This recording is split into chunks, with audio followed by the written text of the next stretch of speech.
Pessoal, boa noite. Professor Gabriel Yazbek aqui. Dando continuidade então no nosso curso de modelagem de sistemas dinâmicos, hoje a aula vai ser sobre a modelagem matemática de sistemas elétricos, em especiais os circuitos RC, RL e os amplificadores operacionais.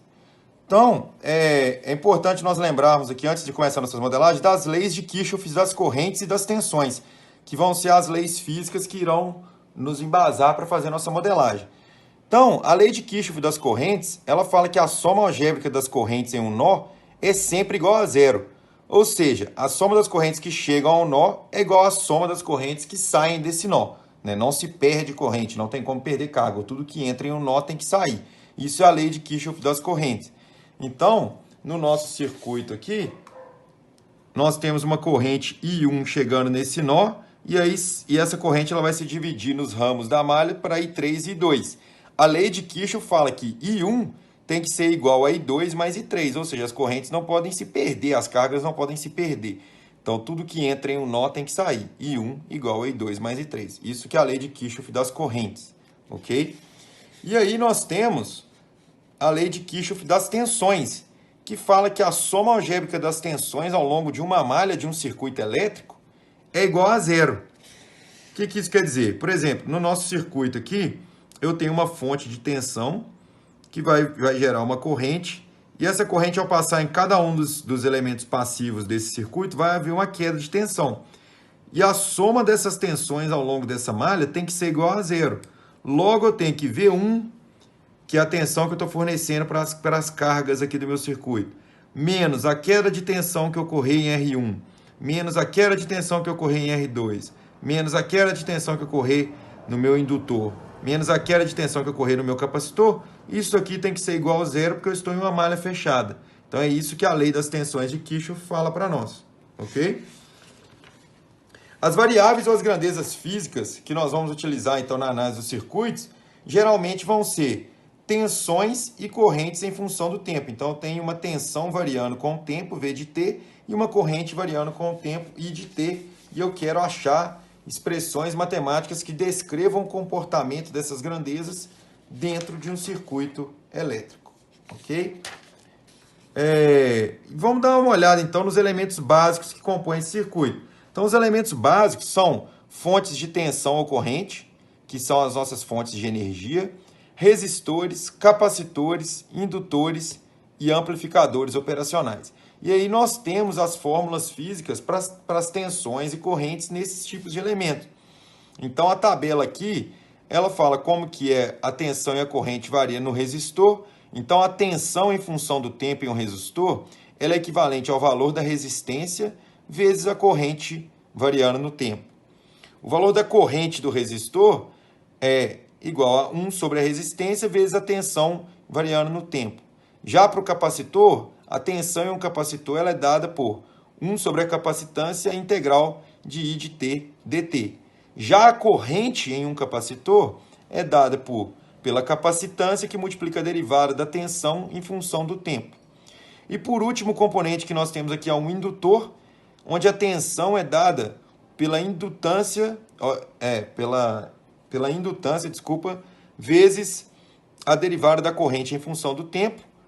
E a corrente no indutor é dada por 1 sobre a indutância integral da tensão vezes dt, ok? Então, essas são as expressões matemáticas para tensão e corrente nos componentes resistores, capacitores e indutores. Nós vamos estar utilizando ela para fazer as modelagens a partir das leis de Kirchhoff, ok?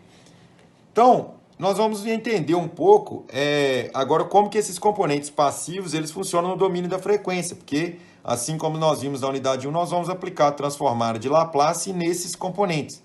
Ou seja, essas funções no domínio do tempo serão transformadas para o domínio S ou domínio da frequência, né? Então, vamos começar com o resistor, tá? Um resistor, no domínio do tempo, a tensão é dada por R e T, igual nós vimos aqui em cima, e a corrente V de T sobre R.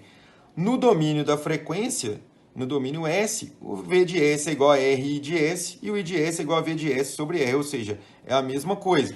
Então, o circuito equivalente de um resistor no domínio da frequência é simplesmente uma resistência de R ohms que conduz uma corrente de I amperes vezes segundos e tem uma tensão terminal de V volts segundos. Então, num diagrama aqui, num circuito, um resistor no domínio do tempo, ele é o mesmo no domínio da frequência, né? Ele não sofre alterações de uma maneira física para a gente observá-las, ok? Agora vamos ver como que funciona um indutor, né? Nós vimos que a tensão em um indutor, no domínio do tempo, ela é dada por L dI dt, a indutância vezes a derivada da corrente em função do tempo.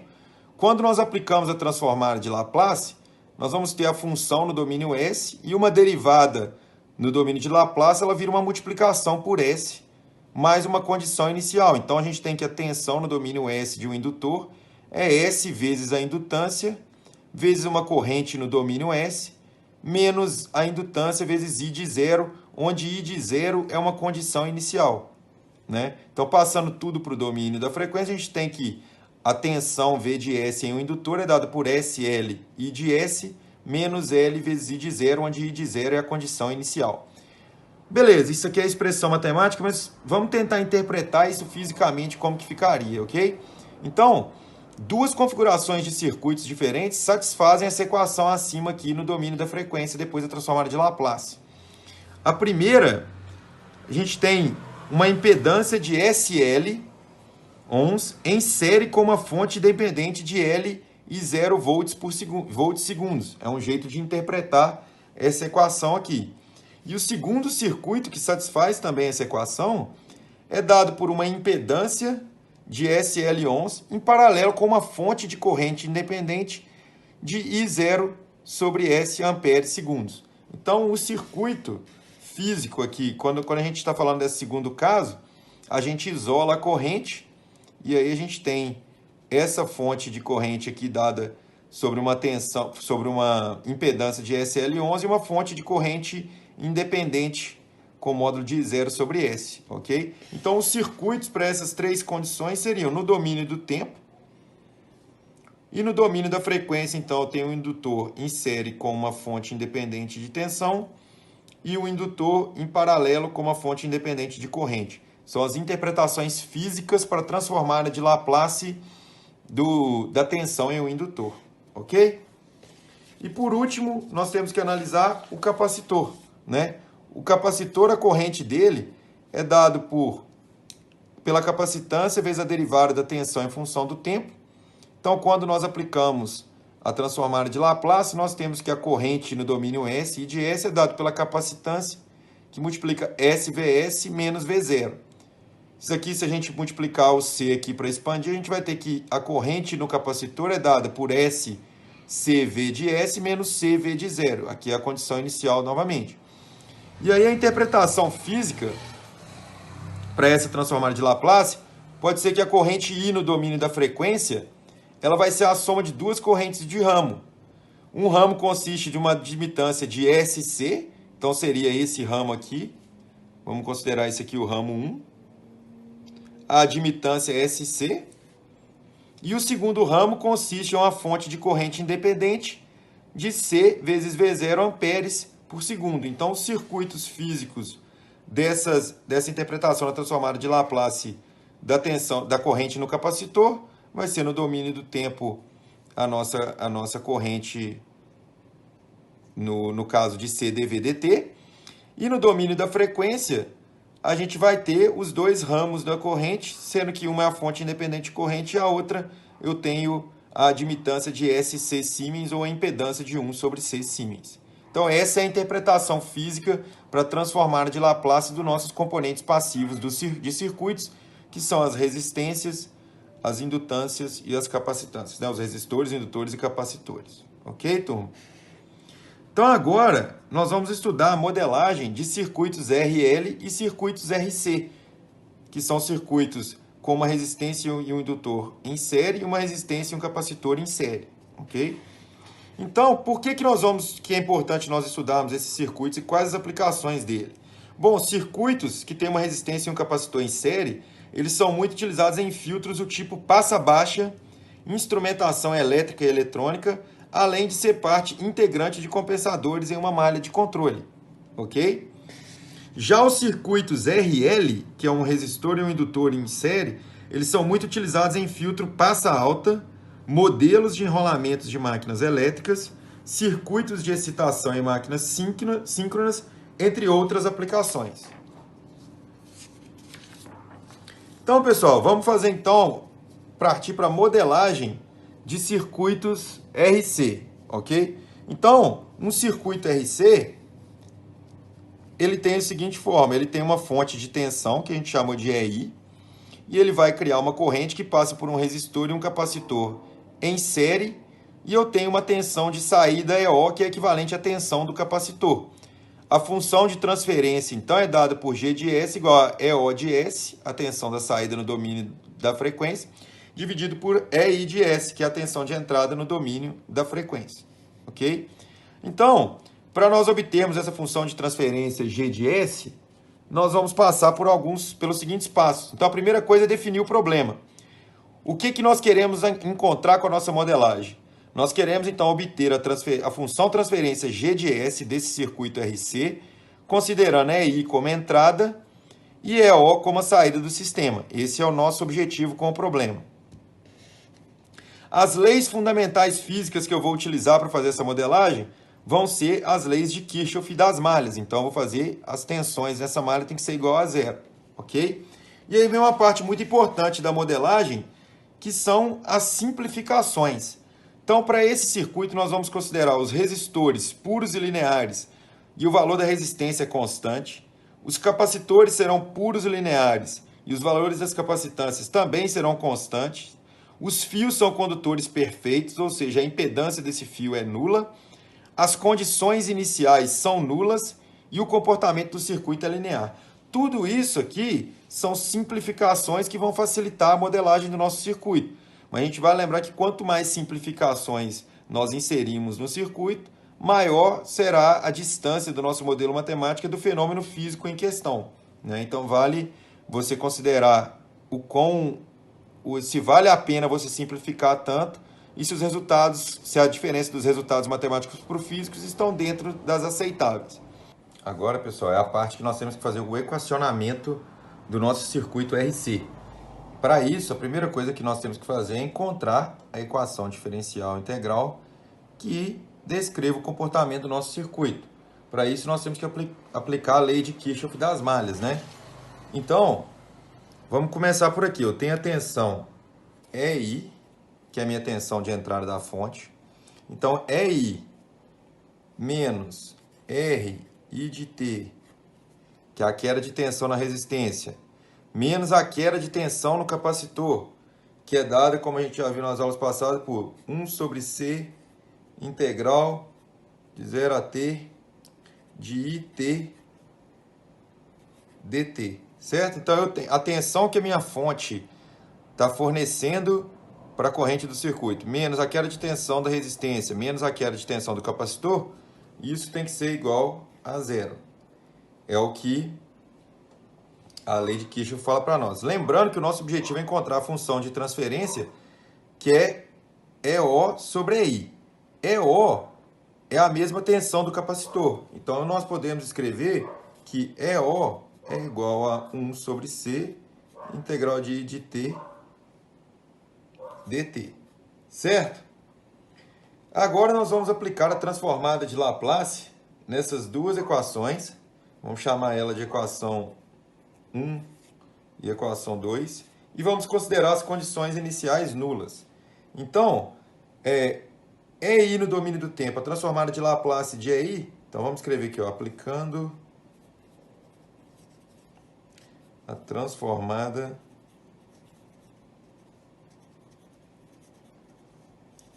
de Laplace. EI no domínio de tempo vai virar EI de S, apenas EI no domínio da frequência. RI de T vai ser RI de S.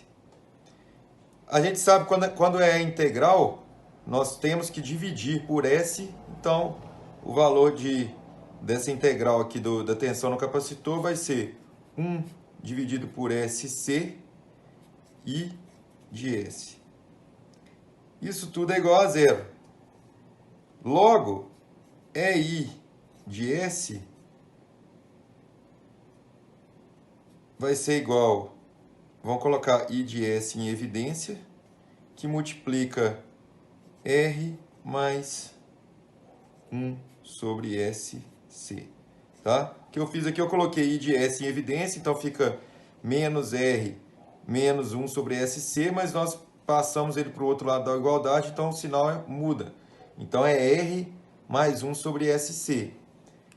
O EO, ele vai virar EO de S, que vai ser igual a transformada de Laplace dessa equação, que é 1 sobre SC I de S. Certo?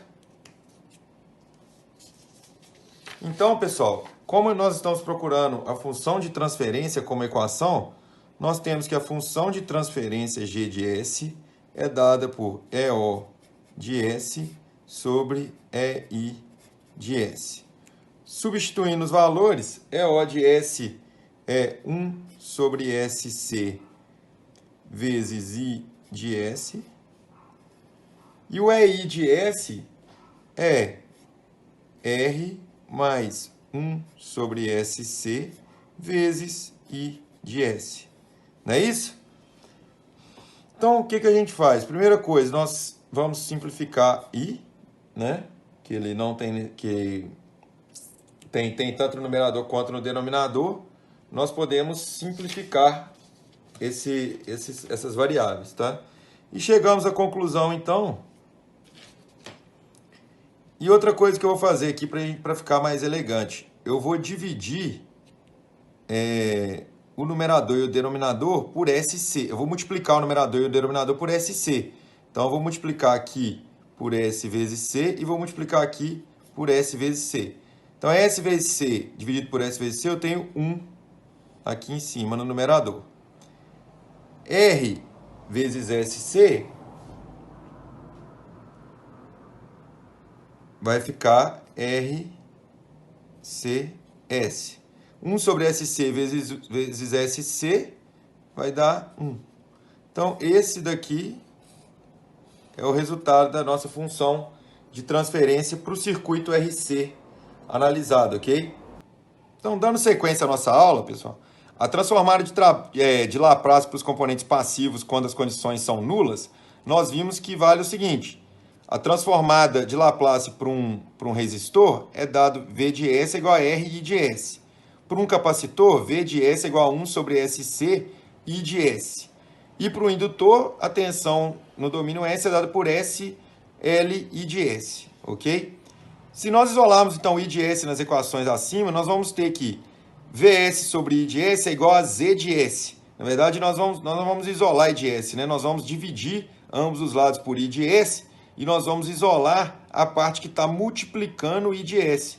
Essa parte que multiplica I de S é definido como uma impedância complexa, que é a impedância no domínio da frequência, né? Após a transformada de Laplace, ok? E agora nós vamos estudar a modelagem de um circuito RL. Então, um circuito RL, ele é dado por uma resistência em série com uma indutância, uma tensão de entrada, e aí nós queremos modelar esse tipo de circuito. Então, a primeira coisa, nós temos que definir o problema.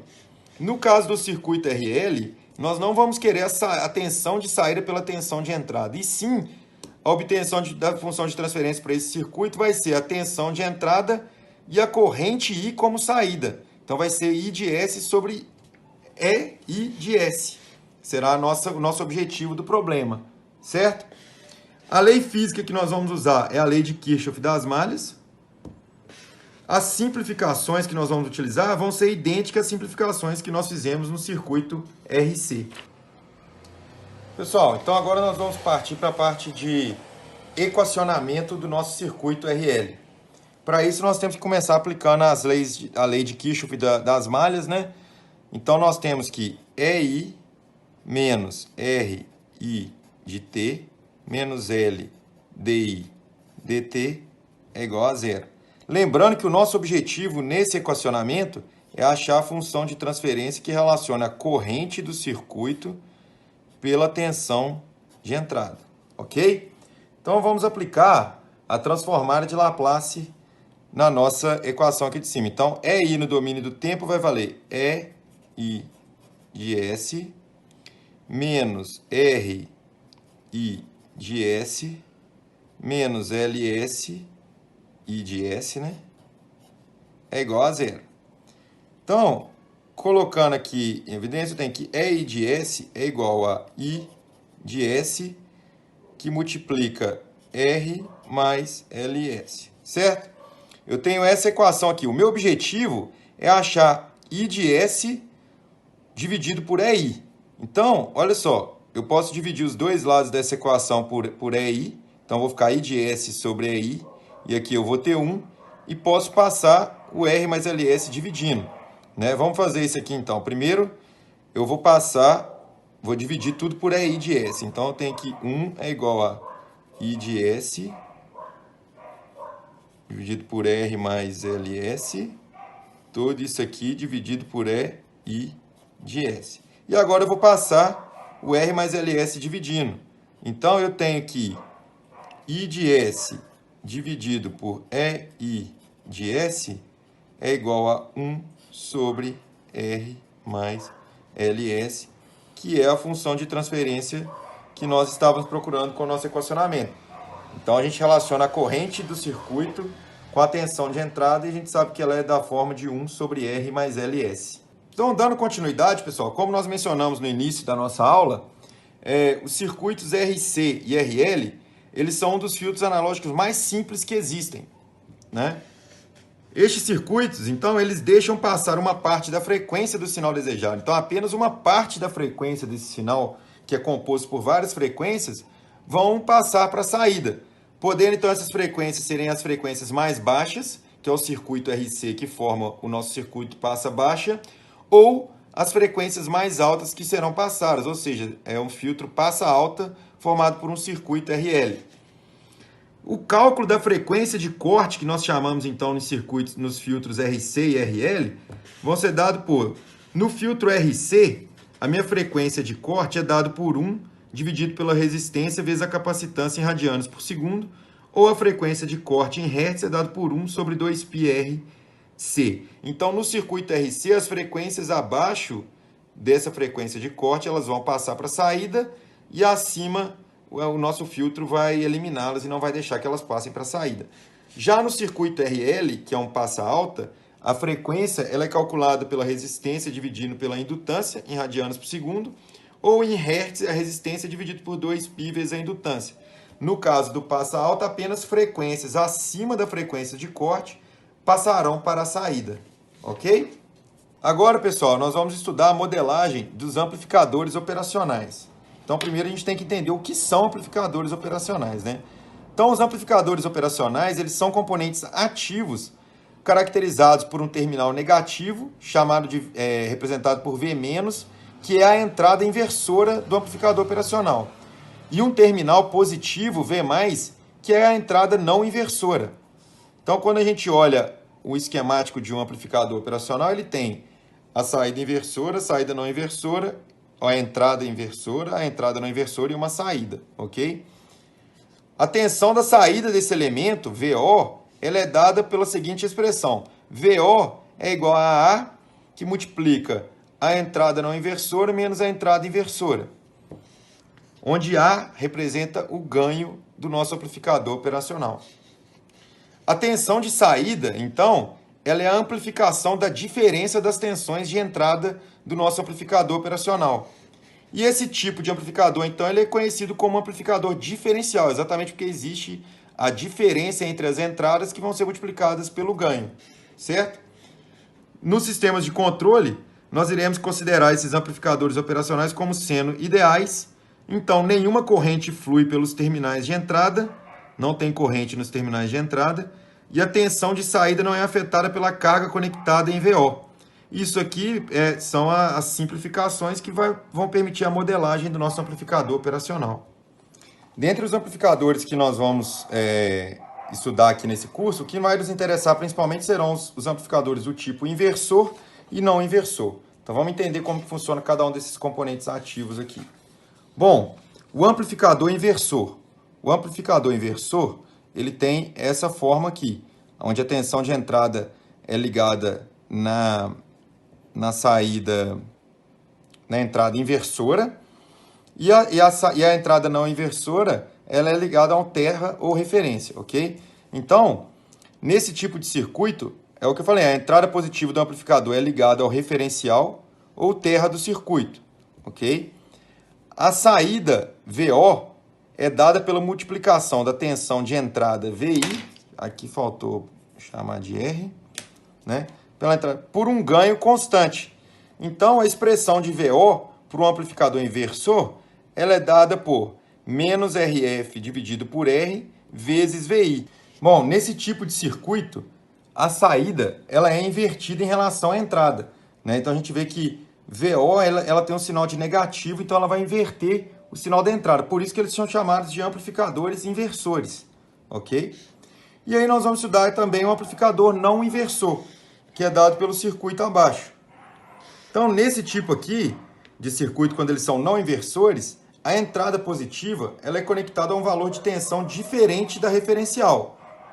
Ou seja, a entrada positiva está ligada à minha tensão de entrada. E a saída desse tipo de circuito ela é dada pela seguinte expressão. A tensão de saída é 1 mais RF sobre R vezes VI. Então, essa é a tensão de saída em um amplificador operacional não inversor. Note que a tensão de saída ela tem o mesmo sinal da tensão de entrada, não é negativa nesse caso. Por isso que ele é um amplificador não inversor. Tá ok? Nós vamos fazer um exemplo aqui, então, agora da modelagem de amplificadores operacionais. E o exemplo ele nos pede para calcular a relação entre a saída desses amplificadores operacionais e a entrada. Então, é O de S sobre I de S, né? Então, a primeira coisa é escrever o objetivo. O objetivo do problema é calcularmos G de S, que é igual a EO de S sobre EI de S. Ok, pessoal? Então, agora nós temos que analisar esse nosso circuito. Como nós acabamos de ver na teoria, ele é composto por amplificadores operacionais inversores e eles estão ligados em cascata. Quer dizer que a saída do amplificador operacional, do primeiro amplificador operacional, está ligada na entrada do segundo amplificador operacional. Então, para a nossa análise, nós vamos fazer uma divisão aqui. Nós vamos chamá-la, então, esse aqui, primeiro amplificador de amplificador 1 e o segundo amplificador de amplificador 2. Ok? Como nós vimos na teoria, pessoal, existe a equação que relaciona a saída com a entrada de um inversor, de um amplificador operacional inversor. E ela é dada por V0 é igual a menos RF sobre R vezes VI.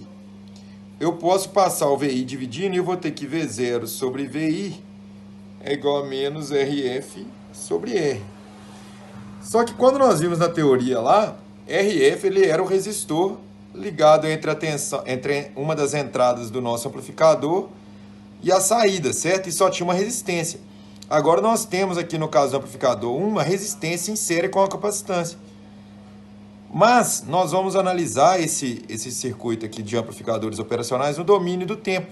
Então a gente pode falar que essa equação aqui ela vai virar V0 de S sobre VI de S é igual a menos ZF sobre ZR. Então nós vamos usar impedâncias complexas para analisar a saída do nosso amplificador operacional em vez de analisar a resistência, porque nós estamos no domínio da frequência.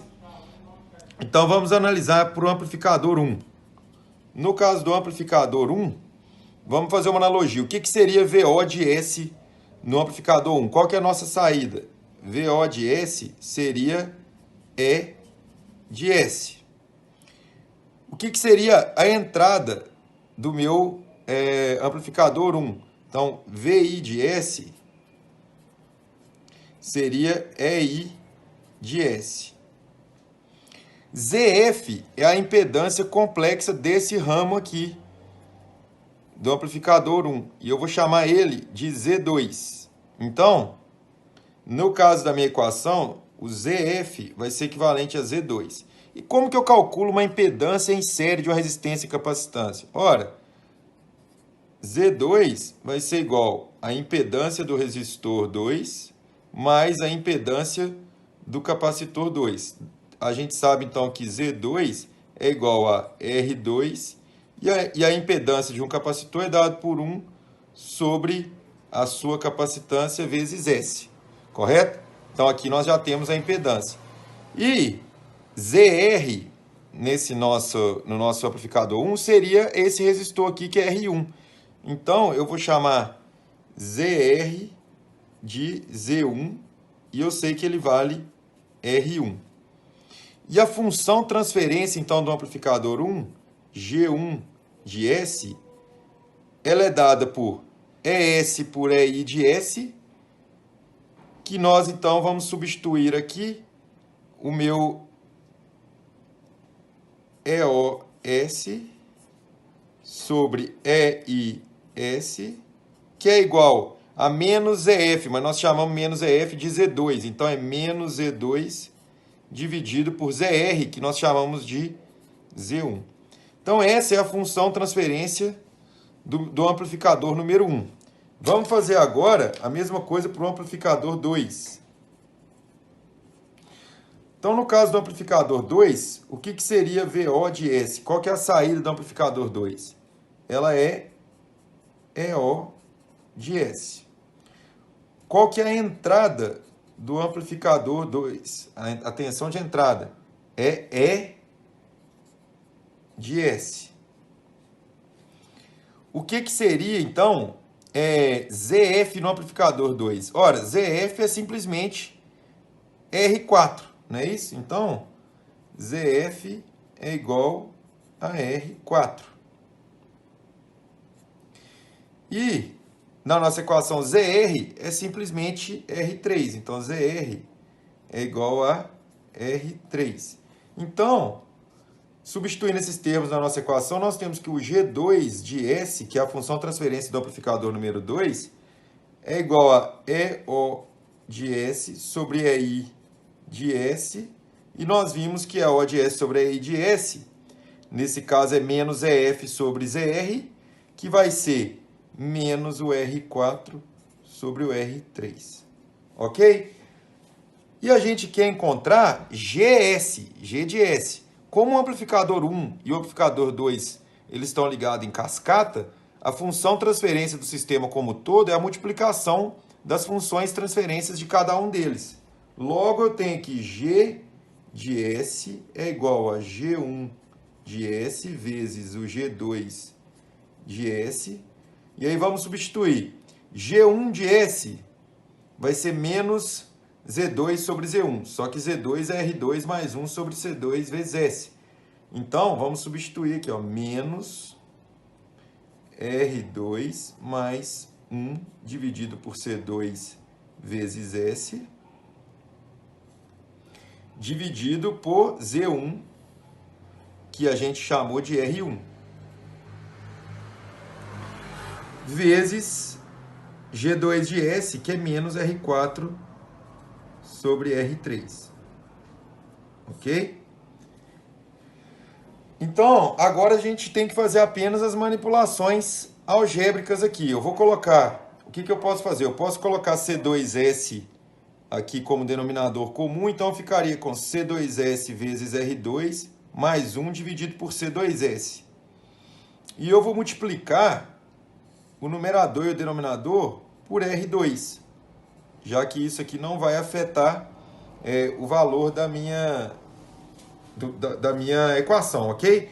Então, a gente pode concluir, depois de resolver essa parte algébrica aqui, que G de S, que é a função que estamos procurando, é R4 sobre R3, que é esse termo aqui, que ele ficou positivo porque eu tinha dois números negativos, vezes R2 sobre R1. Esse R2 sobre R1, ele surgiu porque eu multipliquei o numerador e o denominador por R2, então a parte do denominador multiplicou com esse R1 que estava aqui, certo? E esse aqui vai multiplicar, então, R2 C2S mais 1 dividido por R2 C2S. Então, esse aqui é o resultado do nosso exemplo. E para chegar nessa fórmula, igual eu falei, eu coloquei aqui em evidência, no denominador comum, então ele virou R2C2S mais 1, dividido por C2S, só que como eu multipliquei R2 no numerador e denominador, apareceu R2 aqui também. Eu fiz isso porque agora a gente consegue identificar que esses valores aqui é o ganho do nosso amplificador operacional.